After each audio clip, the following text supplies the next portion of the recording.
Buong Mindanao ang isinailalim ni Pangulong Rodrigo Duterte sa martial law matapos ang pag-atake ng teroristang grupo sa Marawi City. Magtatagal po yan ng 60 araw.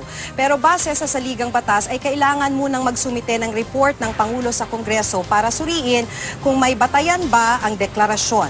Makibalita tayo kay Bernadette Reyes. Sa mga panayam at talumpati kay Pangulong Duterte sa mga nakaraang buwan, ilang ulit niyang sinasabi na hindi siya mag-aatubiling magdeklara ng batas militar kung kinakailangan. Ako nag-warning talaga, please do not force my hand into it. And if I declare martial law in Mindanao, I will solve all that ails the island.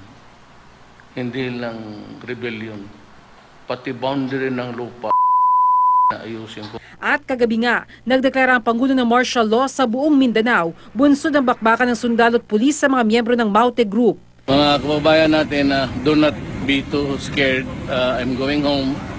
I'm cutting my visit here to be with my countrymen, and I will deal with the problem once I arrive.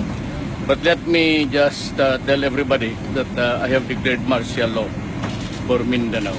Pero ang martial law is martial law, ha?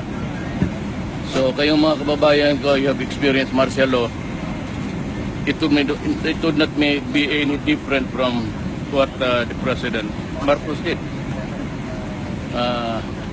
I'd be harsh. When I said I would be harsh. And sinabi ko nga sa lahat, do not force my hand into it. I have to do it to preserve the Republic of the Philippines and the Filipino people. Epektibo raw ito ng 60 araw alinsunod sa nakasaad na limitasyon sa saligang batas. Ibig sabihin, pwedeng suspindihin ng Pangulo ang privilege of the writ of habeas corpus at pinapayagan na mga warrantless arrest. Kung sinong pinag-iinlan, a suspect would be arrested.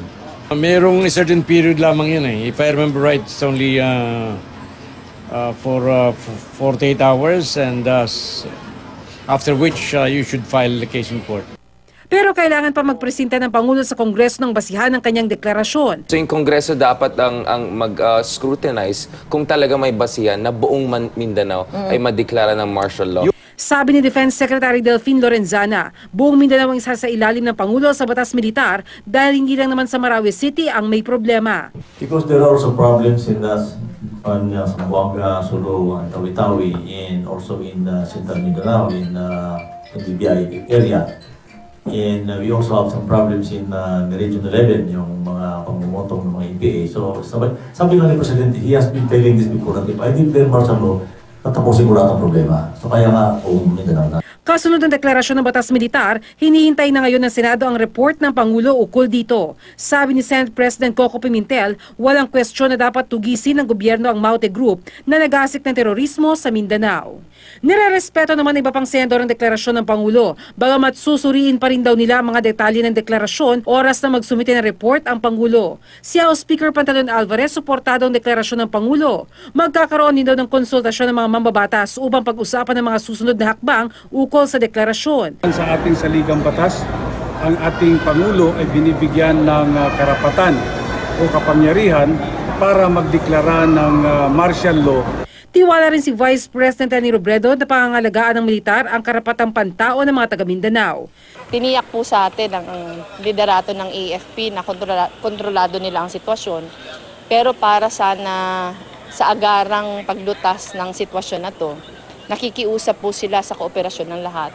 Ito po yung panahon na kinakailangan tayong magkaisa. Ito po yung panahon na kailangan pangalagaan nating sabay-sabay yung seguridad ng ating bansa. Nanawagan din ng Vice Presidente sa mga netizen na maging responsable at magpakalat lang ng mga impormasyon na tama at galing sa official sources. Si dating Pangulong Noynoy Aquino tumanggi muna magkomento ukol sa deklarasyon. So naghihintay pa ako ng mga balita kung ano talaga nangyari doon. So siguro tatanungin nyo, tama ba yung paglagay ng martial law?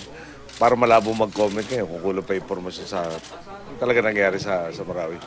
Nagpadala na rin ng ARMM Police ng karagdagang puwersa roon. Bernadette Reyes, GMA News.